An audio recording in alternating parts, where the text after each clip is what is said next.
ओम तत्पुरुषाय विद्महे महादेवाय धीमहि तन्नो रुद्र प्रचोदयात्। स्वागत है आप सभी का मेरे सनातन धर्म यूट्यूब चैनल पर। आज मैं आपको शिव महापुराण के तृतीय अध्याय की कथा सुनाऊंगा।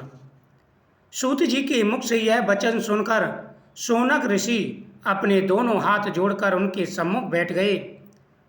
उसके उपरांत सब ऋषियों ने परस्पर विचार विमर्श करके सूत जी से कहा, हे सूत जी, शिव जी तो निर्गुण कहलाते हैं। उन्होंने सगुण रूप किस प्रकार धारण किया, उन्होंने संसार को किस प्रकार उत्पन्न किया तथा स्वयं किस प्रकार उत्पन्न हुए। वे प्रलय काल में संसार को नष्ट करके स्वयं किस प्रकार स्थिर रहते हैं। वे किस कार्य से प्रसन्न होते हैं और प्रसन्न होकर क्या वरदान देते हैं।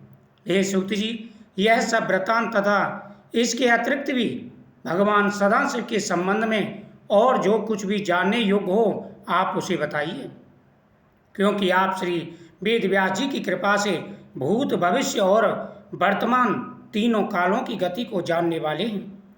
तभी तो व्यास जी ने कृपा करके अपने श्री मुख से आपको इस ब्रह्मांड का संपूर्ण रहस्य समझाया है। शौनक आदि ऋषियों के मुख से निकले हुए इन शब्दों को सुनकर सूत जी अत्यंत प्रसन्न हुए। उसके उपरांत उन्होंने इस प्रकार कहा, हे शौनक ऋषियों, आपने जो प्रश्न मुझसे किया है वही प्रश्न एक समय नारद जी ने ब्रह्मा जी से किया था। उस समय श्री ब्रह्मा जी ने उन्हें समुचित उत्तर देकर प्रसन्नता प्रदान की थी। मैं आपसे वही प्रसंग कहूँगा। एक बार देवर्षि नारद जी तपस्या करने के निमित्त हिमालय पर्वत पर जा पहुँचे और वहाँ से गंगा जी के तट पर बैठकर अत्यंत कठिन तपस्या करने लगे। उन्होंने निश्चल भाव से सहस्त्र वर्षों तक तपस्या की। उसके बाद में जब नारद ऋषि ने तपस्या में लीन होते हुए बाहर की सुध को बुला दिया, उसी समय देवराज इंद्र ने कामदेव को भेजा, लेकिन कामदेव वहाँ पर हार गया। इस बात से देवर्षि नारद जी बड़े प्रसन्न हुए और उन्होंने जाकर के भगवान शिव को प्रशंसा सुनाई, अपने अभिमान में भरे हुए वचन कहे।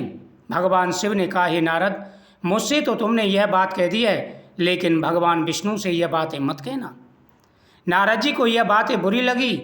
उसके बाद में उन्होंने ब्रह्मा जी से भी कही और भगवान विष्णु से जाकर के सारी बातें बता दी कि प्रभु, मैंने कामदेव को जीत लिया है। भगवान विष्णु ने कहा, इनके मन में अहंकार ने जन्म ले लिया है, मुझे इनका अहंकार दूर करना चाहिए। उसके बाद में भगवान विष्णु ने एक माया रची। शील निधि नाम का एक राजा था जिसकी कन्या का विवाह हो रहा था। देव ऋषि नारद जी उस विवाह में जाके सम्मिलित होते हैं और कन्या को देखते हैं। उनके मन में विवाह करने का विचार आ जाता है। कामदेव जगह कर जाते हैं उनके मन में। अब वो भगवान विष्णु के पास गए और भगवान विष्णु से बोले कि प्रभु, जिसमें मेरा भला हो ऐसा मुझे दिव्य स्वरूप दीजिए, क्योंकि उन्होंने मन में सोचा कि भगवान विष्णु से ज़्यादा मेरा हित करने वाले कौन हैं, और साथ ही अगर भगवान विष्णु अपना स्वरूप मुझे देंगे तभी ये कन्या मुझे वरेगी। सूत जी ने कहा, ये शौनक आदि ऋषियों, इसी बीच वह राजकन्या भी स्वयंवर सभा में पहुंच गई। अब नारद जी भी अपना रूप लेकर के वहाँ पर पहुँच गए, जो भगवान ने रूप उनको प्रदान किया था। इधर वो कन्या भी विवाह स्थल पर आ गई। जब उसने नारद जी के उस भयंकर स्वरूप को देखा तो वह अपने मन में अत्यंत अप्रसन्न हुई और मुँह फेर कर दूसरी पंक्ति में अपने योग्य पति को ढूंढने लगी। इधर नारद जी की यह दशा थी कि वे बारंबार उचक उचक कर चारों ओर से उस राजकन्या के समीप पहुँचने का प्रयत्न करने लगे। शिवजी के वे दोनों गण नारद जी की इस दशा को देखकर परस्पर और अधिक हास्य करने लगे। ठीक उसी समय भगवान विष्णु सभा में पहुँचे। उन्हें देखते ही राजकन्या ने प्रसन्न होकर उनके गले में वरमाला डाल दी। यह देखकर अन्य सब राजा तो निराश हुए, देवर्षि नारद अत्यंत ही व्याकुल हो गए। उस समय उन दोनों शिवगणों ने नारद जी से कहा, हे मुनिराज, आप इतने दुखी क्यों होते हैं? कृपा कर अपने मुख को किसी दर्पण में तो देख लीजिए। शिवगणों की बात सुनकर नारद जी वहाँ से उठकर एक पानी से भरे तालाब के पास जा पहुँचे। वहाँ जल के भीतर जब उन्होंने अपने मुख का प्रतिबिंब देखा, उन्हें अत्यंत आश्चर्य हुआ। अपने उस बृहत रूप को देखकर उन्हें अत्यंत क्रोध आया और उसी क्रोध में उन्होंने उन दोनों शिवगणों को श्राप दे दिया। अरे मूर्खों, तुमने हमारी बहुत अप्रतिष्ठा की अपमान किया है, अतः तुम दोनों भी छली तथा पापी हो जाओ। तुम अपने किए हुए कर्मों का फल भोगो, जिससे फिर ऐसा नीच कर्म करने की तुम्हें हिम्मत ना पड़े। नारद जी के मुख से इस शाप को सुनकर वे दोनों गण अत्यंत चिंतातुर हो गए और लौटकर अपने लोक में जा पहुँचे और शिव जी की स्तुति करने लगे। इधर नारद भी कुछ देर बाद अपनी यथार्थ दशा में आ गई, परंतु उनके मन में यह विचार निरंतर चक्कर काट रहा था कि विष्णु भगवान द्वारा वह चले गए हैं, मेरा अपमान हुआ है, अतः या तो मैं विष्णु जी को श्राप दूंगा, अन्यथा अपने प्राण त्याग दूंगा। अब देव ऋषि नारद को क्रोध आ रहा था और देव ऋषि नारद जी मन ही मन भगवान विष्णु के प्रति क्रोध भावना लिए विष्णु के भगवान के वैकुंठ धाम में पहुंच गए। उस समय नारद जी की इच्छा जानकर विष्णु भगवान उन्हें मार्ग में ही मिल गए। विष्णु भगवान के साथ वह कन्या भी थी जिसको उन्होंने स्वयंवर में देखा था। अस्तु विष्णु भगवान ने नारद को प्रणाम करके हास्य पूर्ण शब्दों में कहा, हे नारद जी, आप इस प्रकार चिंतित होकर कहाँ जा रहे हैं? भगवान विष्णु के ऐसे वचन सुनकर नारद जी अत्यंत क्रोधित हो गए। उसी क्रोध अवस्था में नारद जी के मुँह से ये शब्द निकले, हे भगवान, तुम इस समय हमको अच्छे मिले, तुम बड़े छली हो। तुम्हारा यह छल तो तुमने दिति के पुत्रों के साथ मोहिनी रूप धारण करके अमृत को बांटने में किया था। प्रसिद्धि ही है, तुम्ही ने छल से जालंधर की स्त्री से उसका पतिव्रत धर्म छुड़ाया।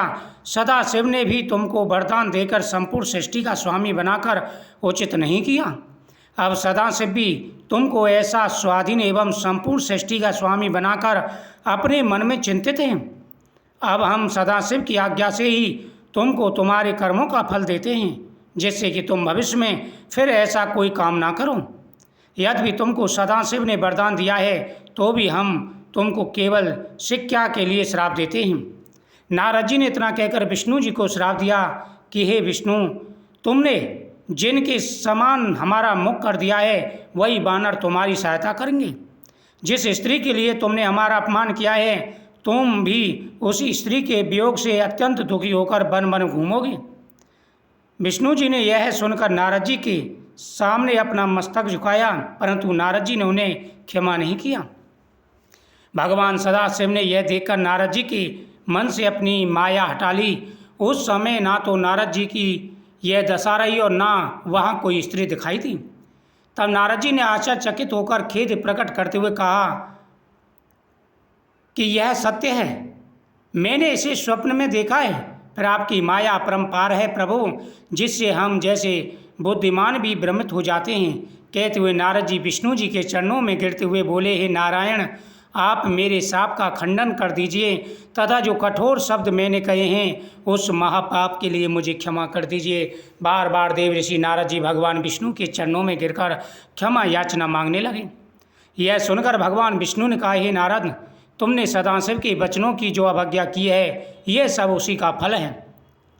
अब भी उचित है तुम चेतन होकर सदाशिव को महान समझो। वे ही तीन स्वरूप धारण करके तीनों कार्यों द्वारा संपूर्ण सृष्टि का संचालन करते हैं। वे स्वयं प्रलय के स्वामी हैं। मैं केवल सदाशिव के तप के कारण ही सबसे बड़ा गिना जाता हूँ। हे नारद, तुम उन्हीं सदाशिव की तपस्या करो, क्योंकि उनकी सहायता और उनकी भक्ति के अलावा संसार में कुछ नहीं है। आराधना और तपस्या के बिना कोई भी परम पद की प्राप्ति नहीं कर सकता। अब तुम्हें उचित है कि सब कुछ त्याग कर सदाशिव का भजन करो तथा उनके सतनामों का जाप करो। वे ही मेरी शक्ति हैं। तुम हृदय में शिव जी के चरणों का ध्यान रखकर देशाटन करो, जिससे तुम्हें दुख ना होगा। तुम्हारे लिए यही उचित है। समस्त भूमंडल पर भगवान सदाशिव की महिमा देखते हुए काशी जी के लिए सिधारें। उसे कुरुक्षेत्र, वाराणसी, मुक्ति क्षेत्र तथा महाशमशान भूमि भी कहते हैं। इतना कहकर विष्णु जी अंतर ध्यान हो गए और नारद जी सदाशिव के पास चले गए। मार्ग में वे दोनों गढ़ मिले और वे भी नारद जी के चरणों में गिरकर क्षमा याचना करते हुए बोले, हे ऋषिराज, हम ब्राह्मण नहीं अपितु सदाशिव के गढ़ हैं। हमने आपका बड़ा अपमान किया है, इसलिए हमें अपना दास समझकर क्षमा करें, क्योंकि हम अपने कर्मों का फल प्राप्त कर चुके हैं। नारद जी ने यह सुनकर खेद प्रकट करते हुए कहा, मेरी बुद्धि भ्रमित हो गई थी। सदाशिव की माया परम्पार है। मैंने जो कुछ कहा वह सब भगवान की माया थी। परंतु मैं तुम्हें यह वर देता हूँ कि तुम दोनों भाई मुनि के वीर एवं राक्षसी के गर्भ से उत्पन्न होंगे तथा बहुत प्रतापी होंगे। संपूर्ण सृष्टि पर विजय प्राप्त करोगे तथा अनेक प्रकार के भोग होकर श्री सदाशिव की भक्ति करोगे। अंत में वानर और मनुष्य द्वारा मुक्ति को प्राप्त करोगे। इतना कहकर नारद जी पहले सदाशिव के पास तथा फिर ब्रह्मा के पास गए और वहाँ दोनों के लिए हाथ जोड़कर स्तुति करने लगे। हे पितामह, आपने विष्णु जी को कथा मुझसे कही थी, जिससे भक्ति, वैराग्य, तप, ज्ञान की रीति एवं तीर्थ आदि का वर्णन है, वह तो मैंने सुनी, परंतु मैं सदाशिव की भक्ति से अभी अनभिज्ञ हूँ। इसलिए कृपा करके जिस प्रकार से आपने भगवान विष्णु की कथाएं मुझे सुनाई हैं, उसी प्रकार से भगवान शिव की कथा भी मुझसे कहिए। वे निर्गुण होकर भी सगुण कैसे हो जाते हैं, आप अपनी तथा विष्णु जी की उत्पत्ति पर भी प्रकाश डालिए। शिव और पार्वती के जितने भी चरित्र हों, कृपा करके उन पर भी प्रकाश डालिए, जिससे मुझे और आपको भी प्रसन्नता हो। इति श्री महाशिव पुराण का तृतीय अध्याय संपूर्ण हुआ। ओम नमः शिवाय। ओम नमः शिवाय। ओम नमः शिवाय।